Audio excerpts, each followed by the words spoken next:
On vit une époque de changements profonds. Des changements qui ne se contentent pas de modifier un peu les règles, non, ils réécrivent carrément tout le jeu. Et ça, ce n'est pas de la science-fiction, hein. C'est ce qui est en train de se passer là, maintenant. Brand est tombé. Cette phrase, elle sonne comme une sorte d'avertissement. Ce n'est pas une prédiction, c'est un constat, la fin d'un géant. Et ce n'est que le début. C'est vraiment le point de départ de notre réflexion. On est entré dans un monde qui, en fait, ne pardonne plus les erreurs de jugement.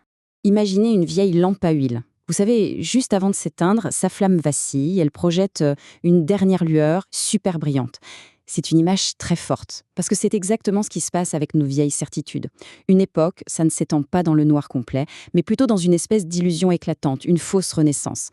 Et c'est là que se trouve le grand défi de notre temps. Comment est-ce qu'on peut savoir si ce qu'on voit, c'est une véritable aube ou juste le dernier éclat du crépuscule? La capacité à faire cette différence, c'est ça la compétence clé pour naviguer dans le monde qui vient. Les enjeux sont absolument énormes. Se tromper, c'est tout miser sur une illusion.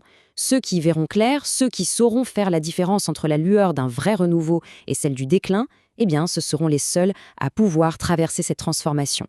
Alors ok, si le vieux monde s'effrite, comment on fait pour survivre dans le nouveau? C'est quoi les règles du jeu quand plus rien ne semble tenir? Oubliez tout ce qu'on pensait savoir. La taille, l'ancienneté, les appuis.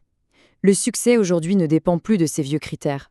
Il dépend de quelque chose de bien plus subtil, une lucidité courageuse et surtout la volonté d'agir en conséquence, même quand c'est dur. Et cette nouvelle loi du plus lucide, elle s'applique absolument partout. Elle se joue sur 3 terrains en même temps, celui des entreprises, bien sûr, le nôtre en tant qu'individu, et puis celui de nos sociétés tout entières. Pour une entreprise, la recette est simple en théorie. D'abord, voir la réalité en face, ensuite, prendre les décisions qui s'imposent, même si elles font mal, et enfin, adapter son modèle économique. C'est la seule façon d'éviter de devenir le prochain brand. Et pour nous alors, pour les individus? Il ne s'agit pas de devenir devin, non, il s'agit d'être agile, curieux, et surtout de ne plus croire aux belles promesses de sécurité éternelle que les grandes organisations faisaient avant. Ce monde-là est fini. Donc, l'exigence est claire pour les boîtes et pour chacun de nous.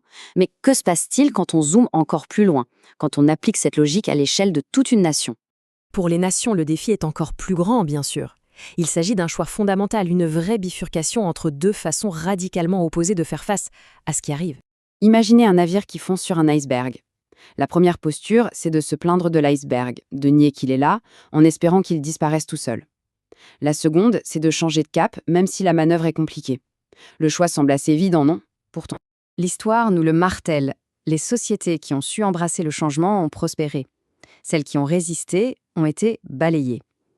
De la vapeur à l'électricité, la leçon est toujours la même. Mais l'histoire nous rappelle aussi que le changement, ça fait peur et que les résistances sont toujours féroces. Au final, qu'on parle d'entreprise, d'individu ou de nation, tout nous ramène toujours à ce même défi.